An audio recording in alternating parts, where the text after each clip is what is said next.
ನೋಡಿ, ನವೆಂಬರ್ ಚಳಿಗಾಲ ಆರಂಭದ ತಿಂಗಳು. ಆದರೆ ಈ ನವೆಂಬರ್ ಅಲ್ಲಿ ನಮ್ಮ ರಾಜ್ಯ ರಾಜಕೀಯದಲ್ಲಿ ಕ್ರಾಂತಿಯಾಗಿ ಆ ಕ್ರಾಂತಿಯ ಬಿಸಿಗಾಳಿ ಬೀಸುತ್ತೆ ಅನ್ನುವಂಥ ಮಾತುಗಳು ಸಿಕ್ಕಾಪಟ್ಟೆ ಕೇಳಿ ಬಂತು. ಒಂದ್ ಕಡೆ ಸಿದ್ದರಾಮಯ್ಯ ಬಣ, ಮತ್ತೊಂದ್ ಕಡೆ DK ಶಿವಕುಮಾರ್ ಬಣ. ನಾನ್ ಸಿಎಂ ನೀನ್ ಸಿಎಂ ಅಂತ ಹೇಳಿ ಯಾವ ರೀತಿ ವಾಕ್ ಸಮರವನ್ನ ನಡೆಸಿದ್ರು, ಯಾವ ರೀತಿ ಮಾತಾಡಿದ್ರು ಎಲ್ಲವನ್ನೂ ಕೂಡ ನೋಡಿದ್ದೇವೆ. ಸೊ ನವೆಂಬರ್ ಕ್ರಾಂತಿಗೆ ಪುಷ್ಟಿ ಅನ್ನುವಂತೆ ಈಗ ಸಿದ್ದರಾಮಯ್ಯ ಬಣದವರು ಒಂದು ರೀತಿ ಮಾತಾಡ್ತಾ ಇದ್ದಾರೆ, ಈ ಕಡೆ DK ಶಿವಕುಮಾರ್ ಬಣದವರು ಇನ್ನೊಂದು ರೀತಿ ಮಾತಾಡ್ತಾ ಇದ್ದಾರೆ. DK ಶಿವಕುಮಾರ್ ಇವನ್ ಎರಡೆರಡು ಸರಿ ದೆಹಲಿಗೂ ಹೋಗಿ ಬಂದ್ಬಿಟ್ರು. ಏನಾಗ್ತಾ ಇದೆ ನವೆಂಬರ್ ಕ್ರಾಂತಿಯ ವಿಚಾರಕ್ಕೆ ಸಂಬಂಧಪಟ್ಟಂತೆ ಬೆಳವಣಿಗೆ, ನೀವೇ ನೋಡಿ ಈ ರಿಪೋರ್ಟ್ ಅನ್ನು.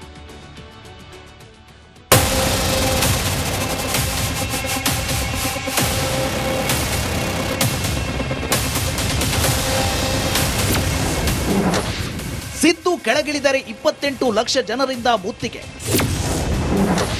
ಪರೋಕ್ಷ ಎಚ್ಚರಿಕೆ ನೀಡಿದ್ರ ಭೈರತಿ ಸುರೇಶ್. ನವೆಂಬರ್ ಮೊದಲ ವಾರ ಕಳೆದೇ ಹೋಯಿತು.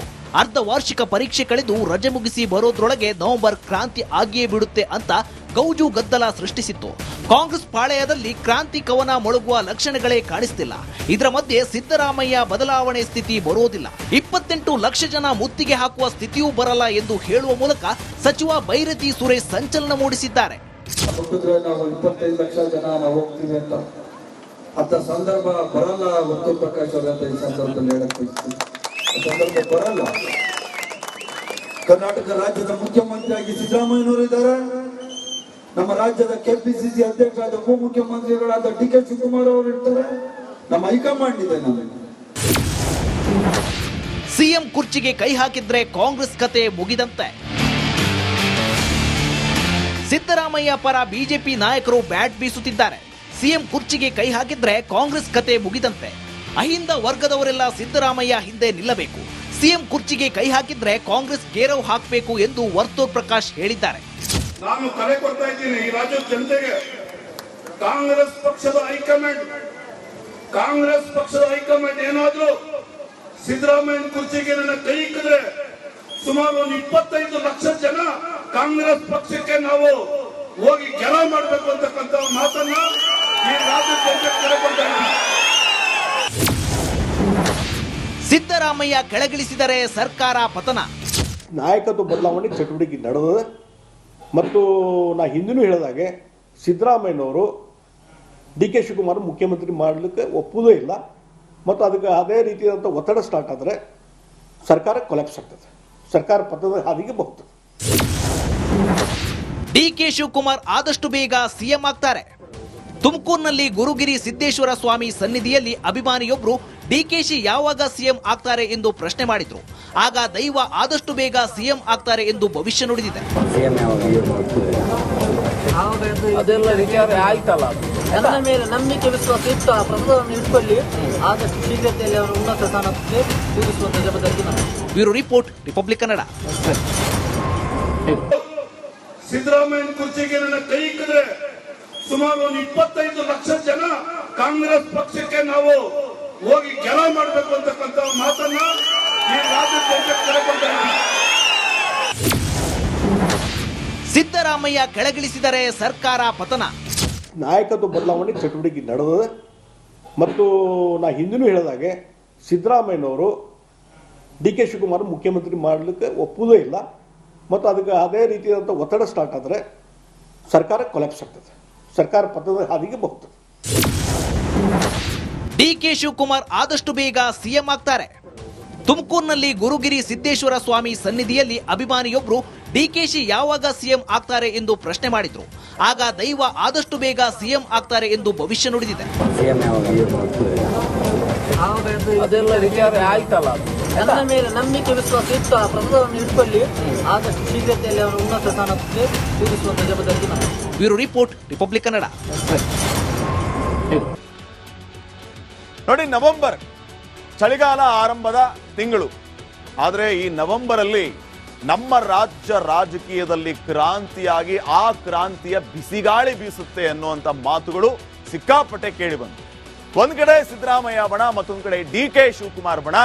ನಾನ್ ಸಿಎಂ ನೀನ್ ಸಿಎಂ ಅಂತ ಹೇಳಿ ಯಾವ ರೀತಿ ವಾಕ್ ಸಮರವನ್ನ ನಡೆಸಿದ್ರು, ಯಾವ ರೀತಿ ಮಾತಾಡಿದ್ರು ಎಲ್ಲವನ್ನೂ ಕೂಡ ನೋಡಿದ್ದೇವೆ.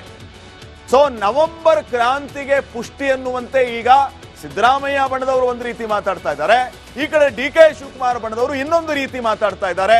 DK ಶಿವಕುಮಾರ್ ಇವನ್ ಎರಡೆರಡು ಸರಿ ದೆಹಲಿಗೂ ಹೋಗಿ ಬಂದ್ಬಿಟ್ರು. ಏನಾಗ್ತಾ ಇದೆ ನವೆಂಬರ್ ಕ್ರಾಂತಿಯ ವಿಚಾರಕ್ಕೆ ಸಂಬಂಧಪಟ್ಟಂತೆ ಬೆಳವಣಿಗೆ, ನೀವೇ ನೋಡಿ ಈ ರಿಪೋರ್ಟ್ ಅನ್ನು.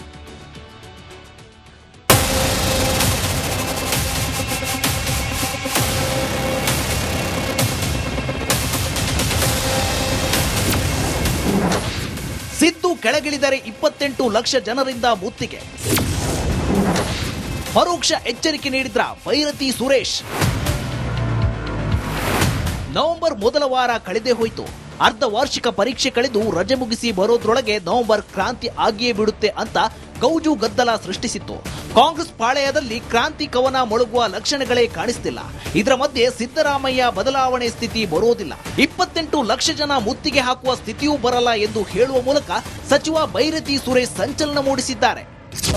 ನಾವು 25 ಲಕ್ಷ ಜನ ನಾವು ಹೋಗ್ತೀವಿ ಅಂತ ಸಂದರ್ಭ ಬರಲ್ಲ. ವರ್ತೂರ್ ಪ್ರಕಾಶ್ ಅವರಂತ ಈ ಸಂದರ್ಭದಲ್ಲಿ ಹೇಳಕ್ಕೆ ಸಂದರ್ಭ ಬರಲ್ಲ. ಕರ್ನಾಟಕ ರಾಜ್ಯದ ಮುಖ್ಯಮಂತ್ರಿಯಾಗಿ ಸಿದ್ದರಾಮಯ್ಯನವರು ಇದ್ದಾರೆ.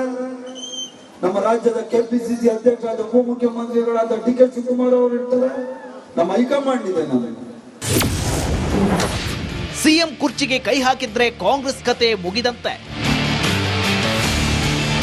ಸಿದ್ದರಾಮಯ್ಯ ಪರ ಬಿಜೆಪಿ ನಾಯಕರು ಬ್ಯಾಟ್ ಬೀಸುತ್ತಿದ್ದಾರೆ. ಸಿಎಂ ಕುರ್ಚಿಗೆ ಕೈ ಹಾಕಿದ್ರೆ ಕಾಂಗ್ರೆಸ್ ಕತೆ ಮುಗಿದಂತೆ. ಅಹಿಂದ ವರ್ಗದವರೆಲ್ಲ ಸಿದ್ದರಾಮಯ್ಯ ಹಿಂದೆ ನಿಲ್ಲಬೇಕು, ಸಿಎಂ ಕುರ್ಚಿಗೆ ಕೈ ಹಾಕಿದ್ರೆ ಕಾಂಗ್ರೆಸ್ ಗೇರವ್ ಹಾಕಬೇಕು ಎಂದು ವರ್ತೂರ್ ಪ್ರಕಾಶ್ ಹೇಳಿದ್ದಾರೆ. ನಾನು ಕರೆ ಕೊಡ್ತಾ ಇದ್ದೀನಿ ಈ ರಾಜ್ಯದ ಜನತೆಗೆ. ಕಾಂಗ್ರೆಸ್ ಪಕ್ಷದ ಹೈಕಮಾಂಡ್ ಏನಾದ್ರೂ ಸಿದ್ದರಾಮಯ್ಯ ಕುರ್ಚಿಗೆ ನನ್ನ ಕೈ ಇಕ್ಕಿದ್ರೆ ಸುಮಾರು 25 ಲಕ್ಷ ಜನ ಕಾಂಗ್ರೆಸ್ ಪಕ್ಷಕ್ಕೆ ನಾವು ಹೋಗಿ ಗೆಲ ಮಾಡಬೇಕು ಅಂತಕ್ಕಂಥ ಮಾತನ್ನ ಈ ರಾಜ್ಯದ ಜನತೆ ಕರೆ ಕೊಡ್ತಾ ಇದ್ದೀನಿ. ಸಿದ್ದರಾಮಯ್ಯ ಕೆಳಗಿಳಿಸಿದರೆ ಸರ್ಕಾರ ಪತನ. ನಾಯಕತ್ವ ಬದಲಾವಣೆ ಚಟುವಟಿಕೆ ನಡೆದಿದೆ ಮತ್ತು ನಾ ಹಿಂದಿನೂ ಹೇಳಿದಾಗೆ ಸಿದ್ದರಾಮಯ್ಯನವರು DK ಶಿವಕುಮಾರ್ ಮುಖ್ಯಮಂತ್ರಿ ಮಾಡಲಿಕ್ಕೆ ಒಪ್ಪುವುದೇ ಇಲ್ಲ ಮತ್ತು ಅದಕ್ಕೆ ಅದೇ ರೀತಿಯಾದಂಥ ಒತ್ತಡ ಸ್ಟಾರ್ಟ್ ಆದರೆ ಸರ್ಕಾರ ಕೊಲ್ಯಾಪ್ಸ್ ಆಗ್ತದೆ, ಸರ್ಕಾರ ಪತನದ ಹಾದಿಗೆ ಹೋಗ್ತದೆ. DK ಶಿವಕುಮಾರ್ ಆದಷ್ಟು ಬೇಗ ಸಿಎಂ ಆಗ್ತಾರೆ. ತುಮಕೂರಿನಲ್ಲಿ ಗುರುಗಿರಿ ಸಿದ್ದೇಶ್ವರ ಸ್ವಾಮಿ ಸನ್ನಿಧಿಯಲ್ಲಿ ಅಭಿಮಾನಿಯೊಬ್ಬರು DKಶಿ ಯಾವಾಗ ಸಿಎಂ ಆಗ್ತಾರೆ ಎಂದು ಪ್ರಶ್ನೆ ಮಾಡಿದ್ರು. ಆಗ ದೈವ ಆದಷ್ಟು ಬೇಗ ಸಿಎಂ ಆಗ್ತಾರೆ ಎಂದು ಭವಿಷ್ಯ ನುಡಿದಿದೆ. ಅದೆಲ್ಲ ವಿಚಾರ ಆಯ್ತಲ್ಲ. ನನ್ನ ಮೇಲೆ ನಂಬಿಕೆ ವಿಶ್ವಾಸ ಇತ್ತು, ಆ ಪ್ರಸಾದವನ್ನು ಇಟ್ಕೊಳ್ಳಿ, ಆದಷ್ಟು ಶೀಘ್ರತೆಯಲ್ಲಿ ಅವರ ಉನ್ನತ ಸ್ಥಾನಕ್ಕೆ ಕೂರಿಸುವಂತ ಜವಾಬ್ದಾರಿ. Bureau report, republic Kannada.